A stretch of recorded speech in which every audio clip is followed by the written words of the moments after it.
My son used the $30,000 I gave him for a family vacation to Hawaii, then looked me in the eye at the airport and told me he forgot to buy my ticket. He said it with the same casual tone he might use to say he forgot to buy milk. He told me to just go home. What he didn't understand is that home is where a man builds his life, and where he keeps the phone number of a very good lawyer. By the time their plane touched down in paradise, I had already made a call that would turn their tropical dream into a nightmare. Before I continue, please let me know where you're watching from in the comments below. And be sure to like and subscribe if you believe that respect is something you earn, not something you inherit. The air in the airport terminal was thick with the sterile hum of recycled air and the low rumble of rolling suitcases. It was a sound of departures, of new beginnings. I stood beside a mountain of brand new luggage, the scent of fresh plastic still clinging to the handles. My son Marcus had insisted on it. "We need to travel in style, Dad," he'd said with a wide, bright smile. I'd paid for it all, of course. Just like I'd paid for the first-class tickets, the five-star resort, the entire $30,000 experience. It was, after all, my treat, my gift to the family. Chloe, my daughter-in-law, was fluttering around the kids, her voice a little too high, a little too cheerful. She adjusted our grandson Leo's collar for the third time, a gesture meant to look motherly, but came across as pure nervous energy. Marcus wasn't looking at any of us. His gaze was fixed on the departure screen, his foot tapping a rapid, anxious rhythm against the polished floor. I was the only one standing perfectly still, a small island of calm in their ocean of agitated excitement. I watched them, my son and his wife, and felt the familiar ache of a distance that had nothing to do with miles. They were right here, but they had been gone for a long, long time. We finally reached the front of the line. The check-in agent, a young woman with a professional but weary smile, took our passports. She tapped at her keyboard, her eyes scanning the screen.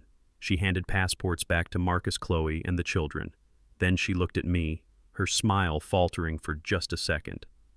"Mr. Sterling," she said, her voice polite but firm, "I have your passport here, but I can't find a reservation for you on this flight." The words didn't seem to make sense.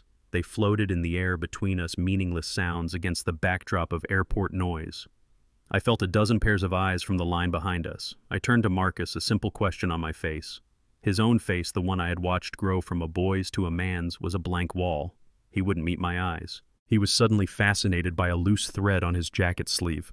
"Marcus," I said, my voice quiet, but it cut through the noise like a blade. Chloe was the first to react, a sharp theatrical gasp. "Oh my goodness," she breathed, placing a hand over her heart. "There must be some mistake." But there was no mistake. I could see it in the way my son's shoulders tensed, the way he refused to look at me. The truth was standing right there in front of me, uglier than any lie he could have told. "Dad," Marcus finally mumbled, still staring at that imaginary thread. "God, I am so sorry. Things have been just insane at work, with the kids and getting everything packed." He finally looked up and his eyes were filled with a shallow, rehearsed apology. "I think, in all the chaos, I forgot to book your ticket."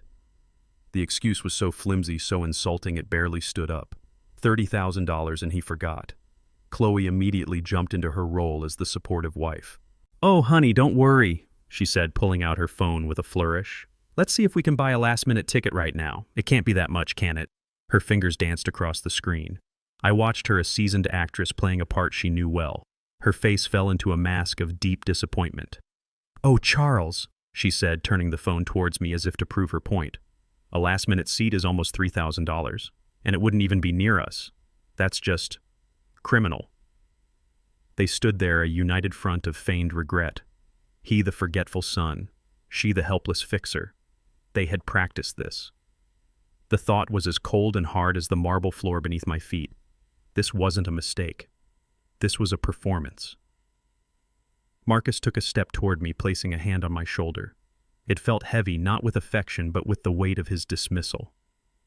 "Look, Dad," he said, lowering his voice into a conspiratorial whisper, as if we were a team solving a problem. "The flight is going to start boarding any minute. There's nothing we can do right now." He squeezed my shoulder. "Why don't you just grab a cab and head home? Get some rest. We feel terrible, truly. We'll bring you back the best souvenir from the island. Go home. The words echoed in the sudden silence of my mind. He was sending me away like a child who had misbehaved, like an inconvenience that needed to be tidied up. I looked past him at my grandchildren, Leo and Maya, who were watching with confused eyes. I looked at the new luggage I had paid for. I looked at the life I had given my son, the opportunities, the support, the unending financial safety net. And in return, he gave me 2 words: go home. I didn't raise my voice. I didn't argue. I didn't give them the drama they might have expected. I simply looked at my son, held his gaze for a long moment, and saw a stranger. I gave a slow, deliberate nod. "All right, son," I said, my voice perfectly even. "You all have a safe flight." I turned around and walked away without looking back. I could feel their collective sigh of relief at my back. They thought they had won. They thought they were rid of me. But as I walked toward the exit, my steps were not the shuffle of a defeated old man. They were the measured, steady steps of a craftsman about to go to work. The city slid past the taxi window in a blur of brick and glass, familiar streets looking strange and distant. I caught my reflection in the window layered over the moving landscape. For a moment I saw a stranger, a tired old man with the airport's harsh lights still etched around his eyes. But the feeling passed. The man looking back at me was not tired. He was awake. He was seeing things with a clarity that was as sharp and painful as a shard of broken glass. Go home. The words weren't an echo of my son's voice anymore. They had become my own command, a mission statement. The sharp, hot sting of betrayal had faded during my silent walk out of the terminal. It was replaced by something cold and heavy, something solid. It was the feeling of a tool settling into a craftsman's hand. This wasn't the messy, emotional pain of a family squabble. This was the clean, simple geometry of a problem that needed to be solved. They had made a critical miscalculation. They saw an old man, a wallet, a relic to be managed and appeased. They had forgotten they were speaking to the man who built the house they grew up in brick by brick. They thought they were playing a game against a pawn they could sacrifice. They had no idea they were sitting across the board from the king, and they had just sent him back to his castle. The taxi turned onto my street, and I felt no sadness, no self-pity. I felt a quiet, simmering focus. I wasn't a victim going home to lick his wounds. I was a strategist returning to headquarters. The house was silent, holding its breath in the late morning light. Everything was just as I had left it an hour ago, yet the space felt entirely different. It was the same 4 walls, the same furniture I had built, the same photos of a smiling family on the mantel. But the emptiness was new. It was a hollow space carved out by a betrayal I hadn't seen coming. I walked into the living room and sat down in the armchair by the window, the one with the floral print that had faded from years of sunlight. Her chair, Rose's chair. And in the quiet I could almost hear her voice, not with sadness, but with the calm, knowing wisdom she always had. Rose saw the world with an artist's eye for detail. She noticed the fine cracks in things before they became breaks. Years ago, after Marcus had asked for a significant loan for a car he didn't need, she'd sat with me on the porch watching him drive away. "He has your hands, Charles," she'd said, her gaze distant. "But he doesn't have your patience for the wood. He only wants the finished table." I didn't fully understand it then. I thought it was just a mother's worry. Now, sitting in her chair, her words were as clear as a bell. She also used to say, "Money doesn't change a person, Charles. It just makes them more of who they already are." And in my grief, after she was gone, I had forgotten that. I had mistaken my generosity for love when in reality it was just fuel for my son's weakness, for the entitled man he was becoming. The ache in my chest wasn't just for me. It was for her. For the legacy of hard work and quiet dignity we had built together. This wasn't about a missed flight anymore. This was about the foundation of our life's work, and I would not stand by and watch my son tear it down for a pocketful of ashes. I stood up from her chair, the warmth of the sun on my back. The path forward was no longer foggy with hurt. It was a straight, clear line. I walked into my study, the one room in the house that was more mine than ours. The walls were lined with books on woodworking and history, and the air smelled of sawdust and old paper. The desk, a solid piece of dark oak, was the first thing I ever built for this house. I built it to last. I ran my hand over its smooth, cool surface, feeling the grain of the wood under my palm. This was a desk for making decisions. I didn't need to look up a number. I knew it by heart. I picked up the receiver of the heavy old-fashioned telephone on my desk and dialed. It rang twice before a crisp professional voice answered. Law offices of David Chen. David, I said, my voice steady. It's Charles Sterling. There was a brief pause, then his tone warmed slightly. Mr. Sterling, it's good to hear from you. Though I get the feeling this isn't a social call. Is everything all right? I got straight to the point. I need you to take immediate action on a sensitive matter, David. I want you to draft the necessary legal documents to temporarily freeze all access to the Sterling Family Trust for my son Marcus Sterling, effective immediately. I could hear the faint sound of typing on the other end of the line. Understood, he said. What is the reason for the review? A fundamental reassessment of the trust's terms and beneficiaries. I said the words feeling solid and true. That will suffice for now. Of course, David replied. I'll have the documents drafted and filed within the hour. When would you like me to send the official notification to Marcus? This was the crucial part. This was the move that mattered. I want the notification sent to his primary email address in the next 5 minutes, I said. He is currently on a flight to Hawaii. He will be in the air unreachable for the next 6 hours. I want that email to be the first thing he sees when he lands and turns on his phone. The line was silent for a moment. I knew David understood everything I wasn't saying. He understood the timing, the strategy, the cold, hard purpose. Consider it done, Mr. Sterling, he said, his voice leaving no room for doubt. Thank you, David, I replied and gently placed the receiver back in its cradle.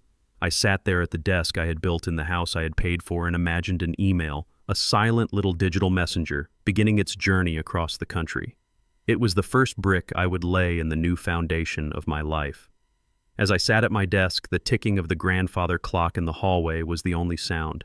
It was a rhythm I knew well, a steady heartbeat for a house whose own heart had been ripped out when Rose died. The plan I had set in motion was not born from a single moment of disrespect at an airport. It was forged over years of smaller betrayals, 1,000 tiny cracks in the foundation of my trust. The memories, the ones I had pushed aside, were now returning with perfect, painful clarity. I remember a Sunday dinner just a few months after the funeral. The house was still draped in a heavy silence that we tried to fill with meaningless conversation. Chloe, with her perfect smile, had gestured toward the polished cherry wood case in the corner where I kept my collection of vintage watches. Charles, she'd said, her voice dripping with admiration. Every time I see those, I'm just in awe. They're not just watches, they're history.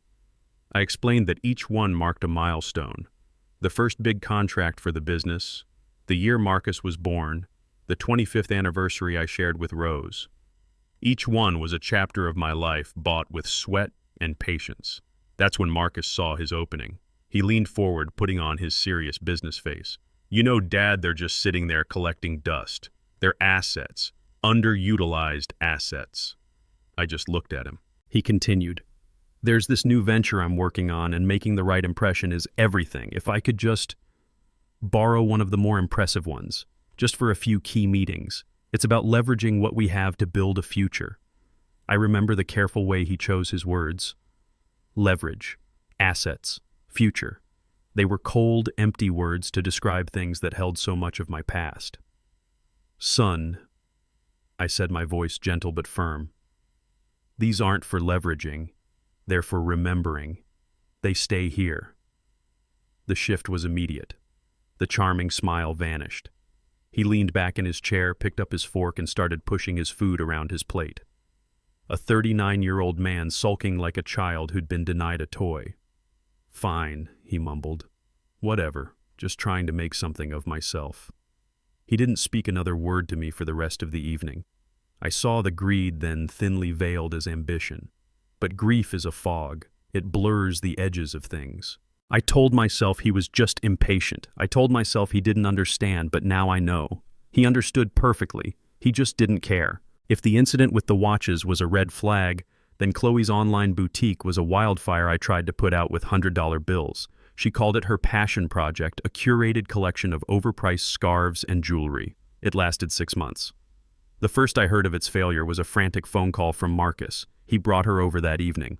She was a master of stagecraft. She wore no makeup. Her eyes were red-rimmed, and she sat hunched on my sofa, looking like a fragile bird with a broken wing.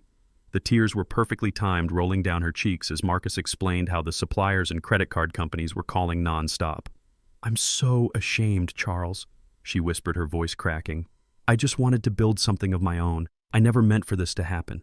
I've let Marcus down." Her performance was flawless. She wrung her hands, she refused to make eye contact, she radiated shame. I did what I thought a father should do. I was protecting my son from the stress, from the potential ruin of their finances.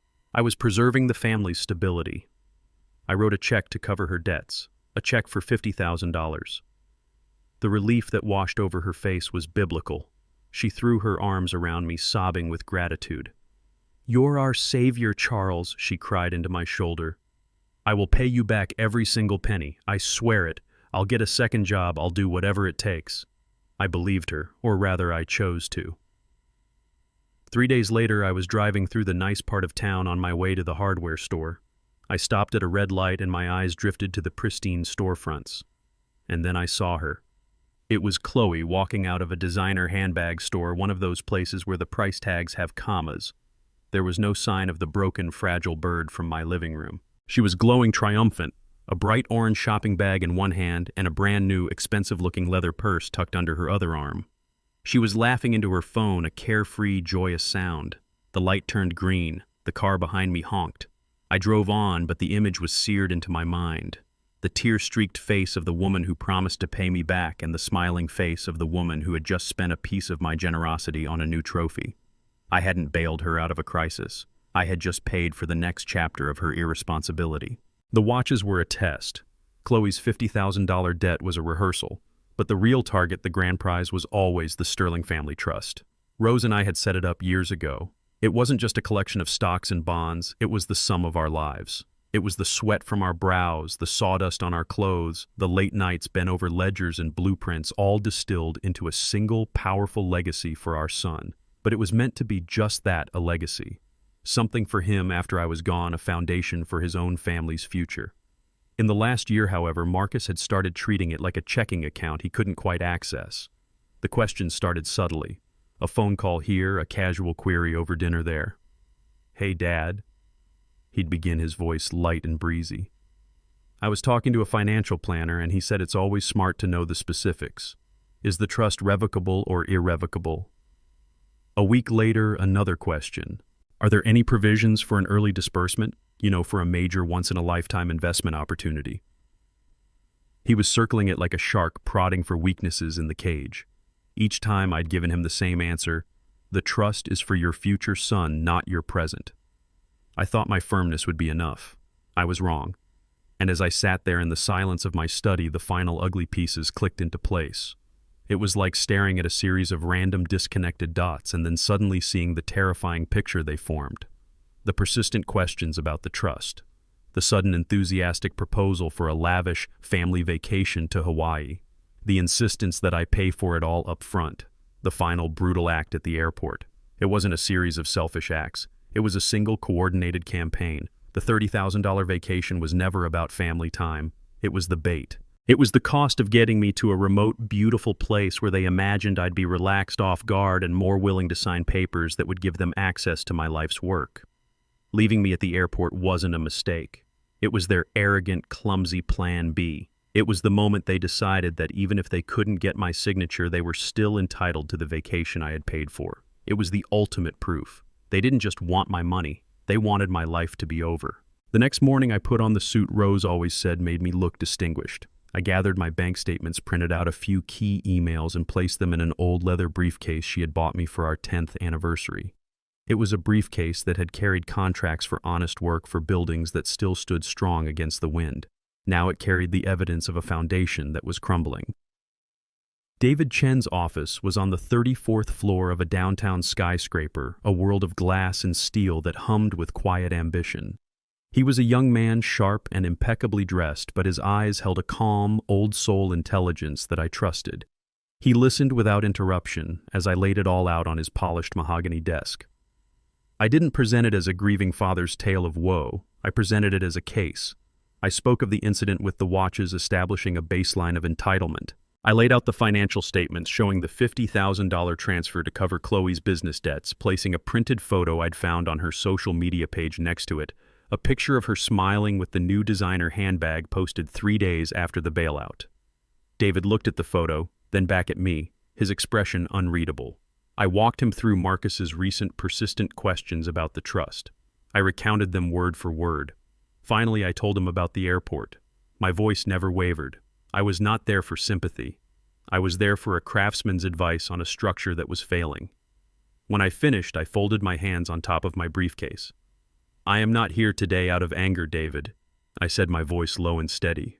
"I am here because the foundation is cracked. The load-bearing walls of respect and trust have been compromised. Before the whole house comes down, I need to know my options for reinforcing the structure." David leaned back in his chair, tapping a pen against a legal pad. "Mr. Sterling," he said slowly, "from what you've shown me, this isn't just a cracked foundation. This is a pattern of consistent, deliberate financial and emotional exploitation. Reinforcements might not be enough." I had expected him to nod and start talking about legal clauses about adding amendments and stipulations to the trust.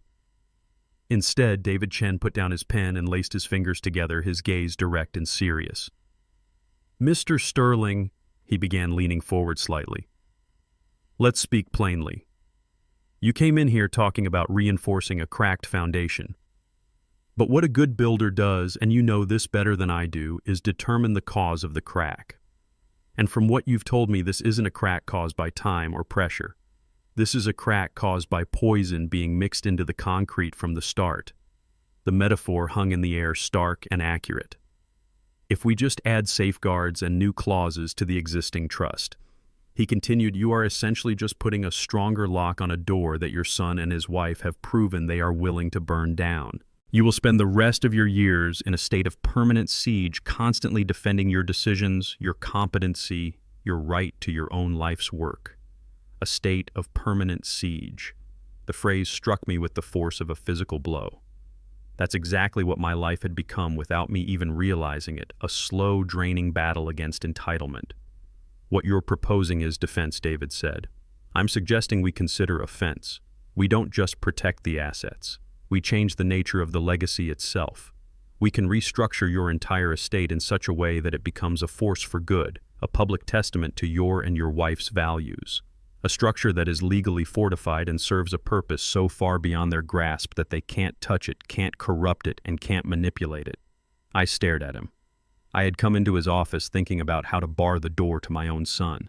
David was suggesting I demolish the house and build a fortress in its place, one whose gates opened to the entire world except for the one person who thought it was his birthright. He wasn't just offering me a legal strategy, he was offering me peace. I looked out the window of David's office at the sprawling city below. So many buildings, so many lives, all built on foundations of one kind or another. I thought of the weak foundation my son was trying to build his life on, a foundation of entitlement and greed. And then I thought of a different kind of foundation. I turned back to David. "Do you mind if I make one call?" I asked. He simply gestured for me to proceed. I dialed my niece, Amani, my late sister's girl.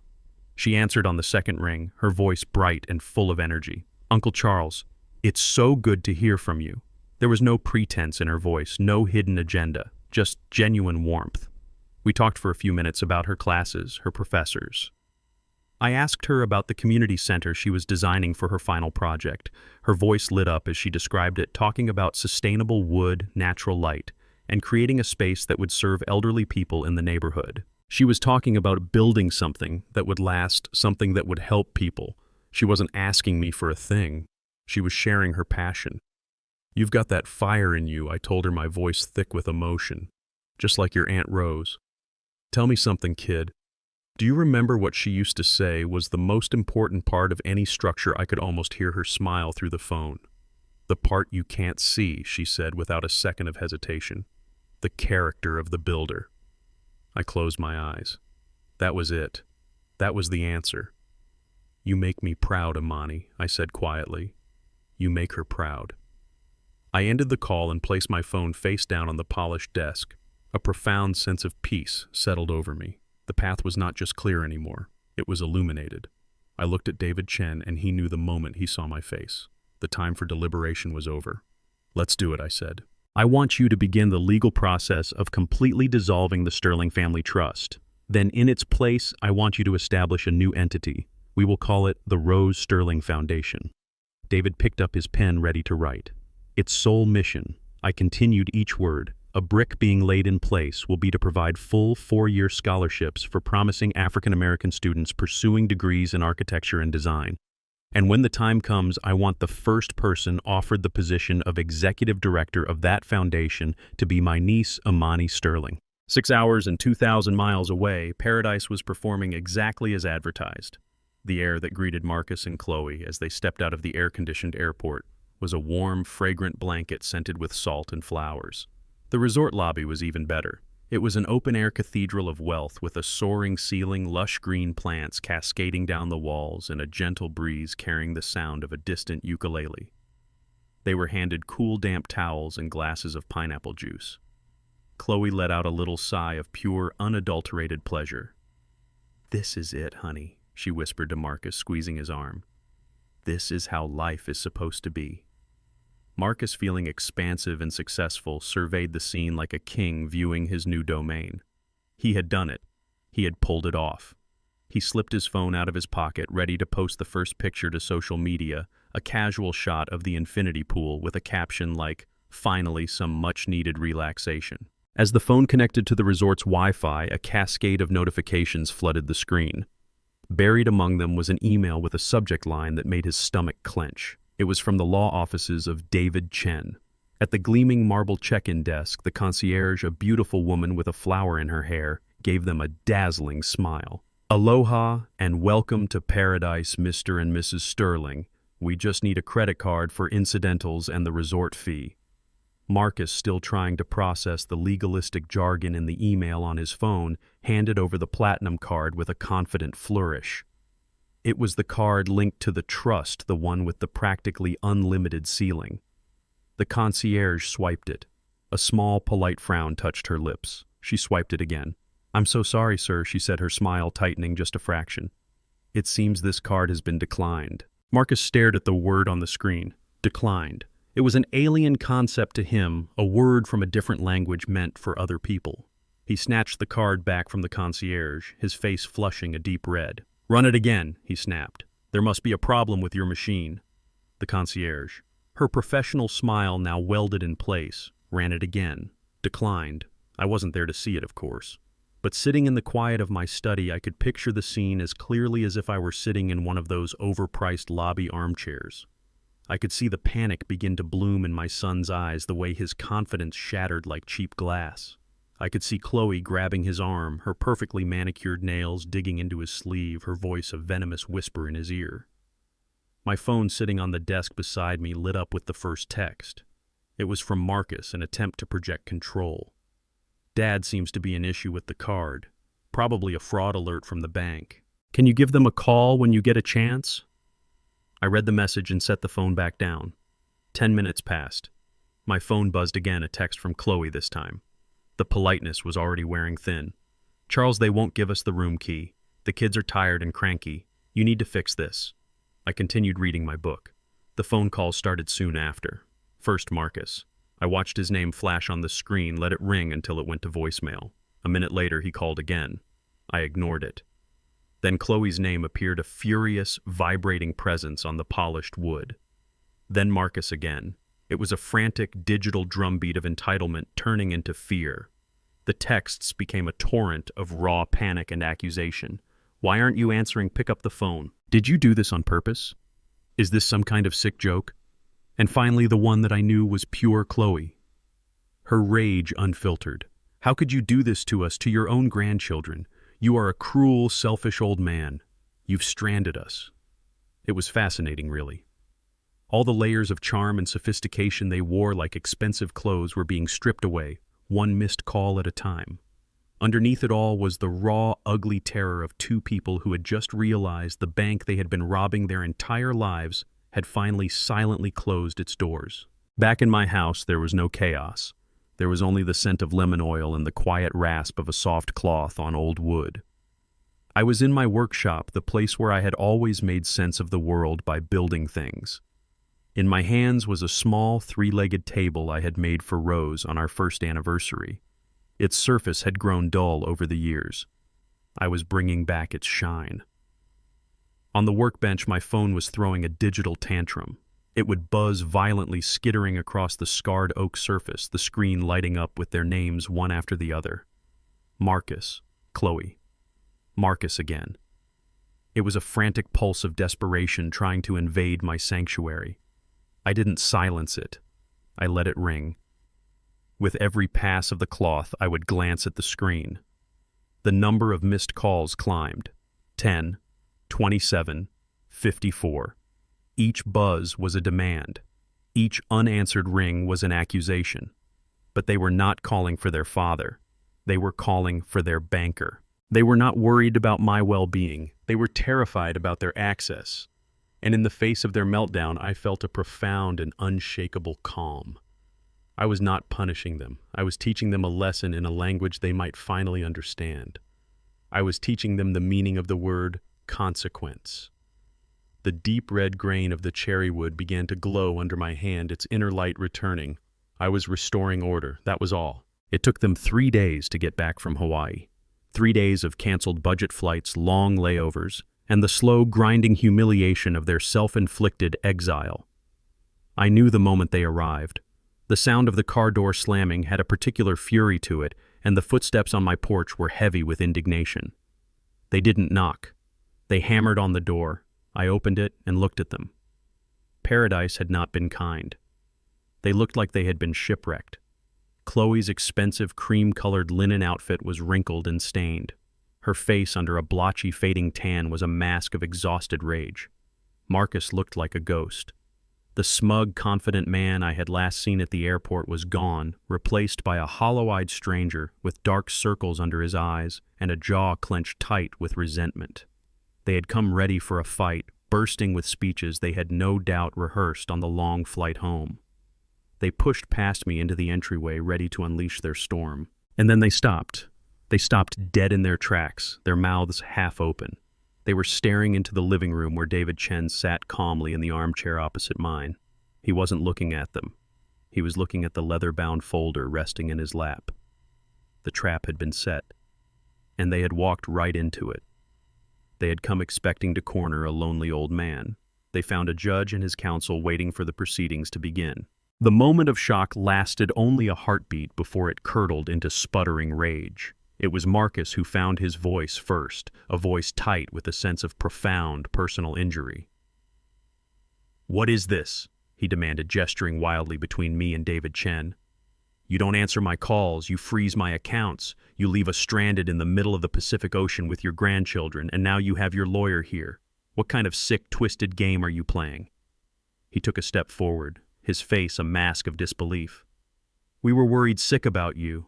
We thought something had happened. We called, and you just ignored us. For what? Because of a simple, honest mistake with a plane ticket. A mistake we felt horrible about." Chloe, recovering her composure, moved to his side, playing the role of the aggrieved mother. "It was the most humiliating experience of our lives, Charles," she said, her voice trembling with practiced emotion. "To be treated like criminals at that resort, to have to explain to our children why we had to sleep on the floor of an airport. Do you have any idea what you put them through, what you put us through? All because your feelings were a little hurt. They stood there, a united front of indignation, weaving a narrative where they were the victims, the blameless heroes of a story in which I was the cruel, unpredictable villain. They painted a picture of a loving family vacation derailed by the inexplicable whim of a bitter old man. It was a masterful performance. But it was just that, a performance. And I had already read the script.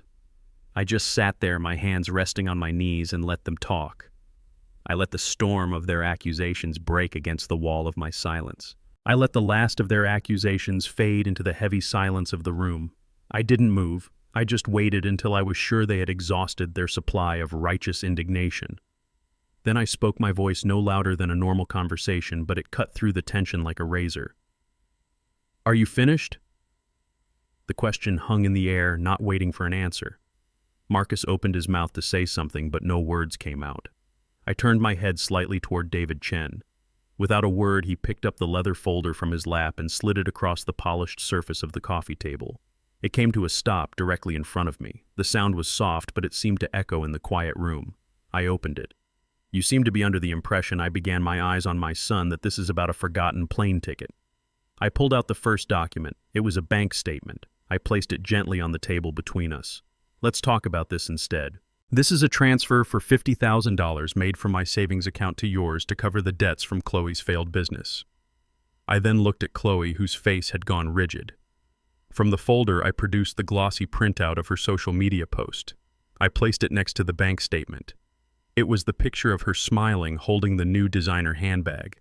And this, I said, is a $2,000 thank you card purchased 3 days later. Her jaw tightened, but she said nothing. I reached back into the folder. Of course, this was just the largest withdrawal.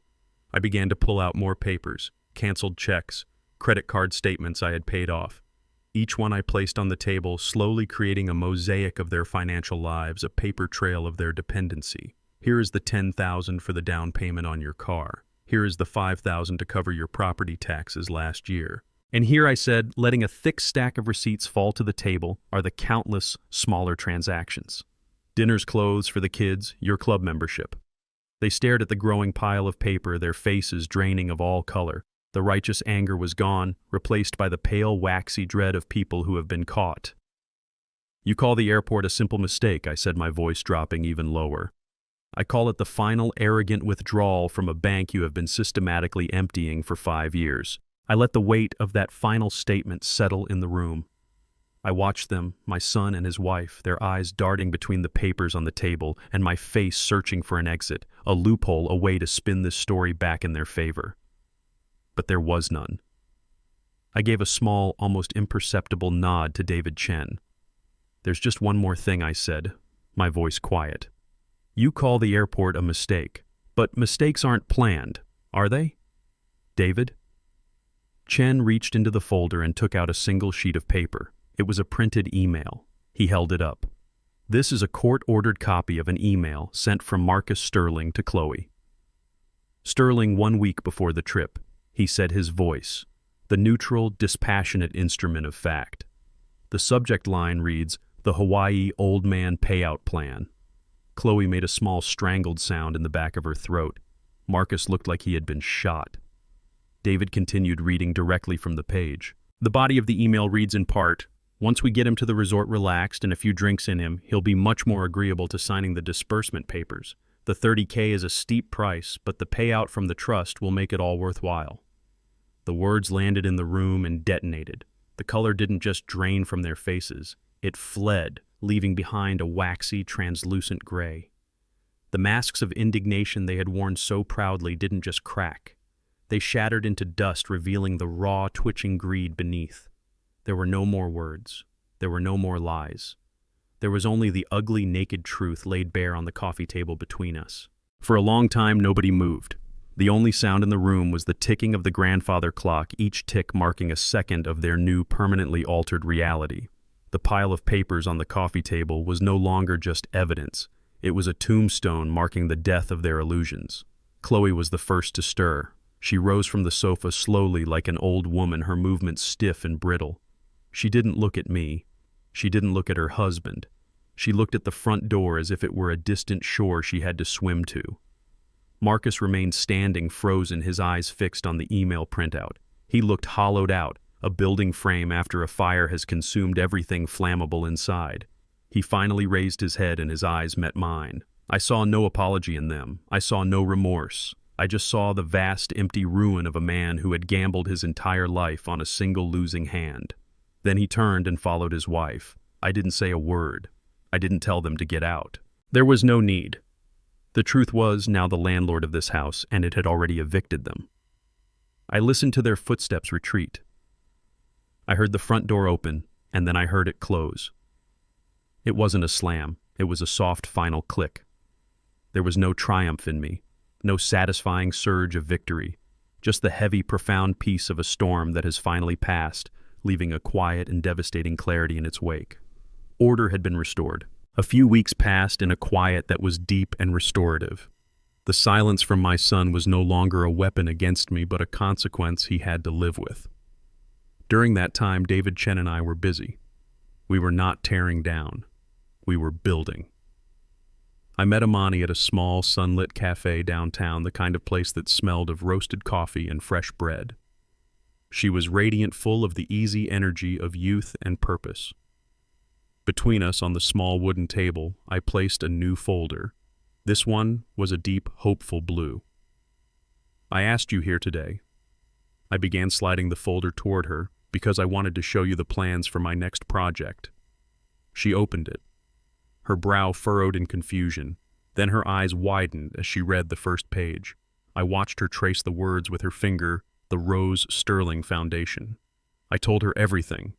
I told her about the mission to fund the education of young, talented designers and architects.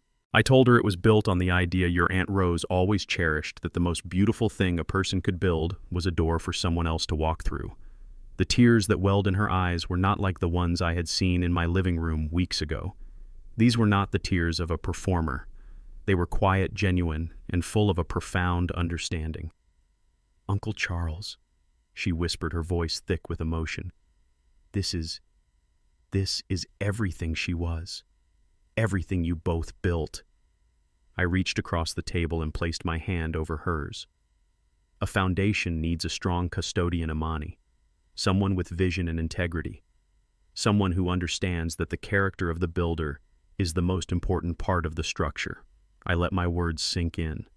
"When you graduate," I said, "I want you to be its first director. I'm not offering you a job. I am entrusting you with a legacy." In her eyes, I didn't see the hungry glint of an heiress. I saw the steady, brilliant light of a builder ready to get to work. I'm back in my workshop now. The house is quiet, but it's a different kind of quiet than before. It's not the heavy silence of absence, but the clean, still silence of peace. For years, I thought my legacy was a number in a bank account, a safety net I was building for my son. I've come to realize you can't build a safety net for someone who is determined to cut the ropes. My son and his wife saw my life's work as a vault to be cracked. They never understood that its true value wasn't in the money, but in the dignity of the work itself. They wanted the finished table, but they scorned the wood, the tools, the calloused hands that shaped it. A true legacy isn't what you leave for people. It's what you leave inside people. The Rose Sterling Foundation, a structure that will build opportunities for others, that is a legacy. What my son wanted was just an inheritance, and I have finally learned the difference. As for me, my work is not yet finished. I'm planning a trip, a real one this time, not to a sterile resort, but to the coast of Ghana to see the castles and the shores where my own story began long ago. I spent my whole life building a home. Now it's time to see where home came from. I didn't do any of this for revenge. I did it for the thing you can't put a price on. I did it for my own self-respect. Because dignity is the one house you must build for yourself, and you must never ever give anyone else the keys. This story was never truly about money. It was about the slow, quiet erosion of respect that can happen when love is not guarded by boundaries.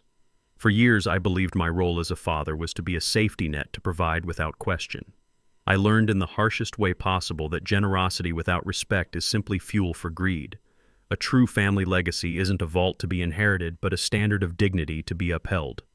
Protecting your peace and your self-worth is not a selfish act.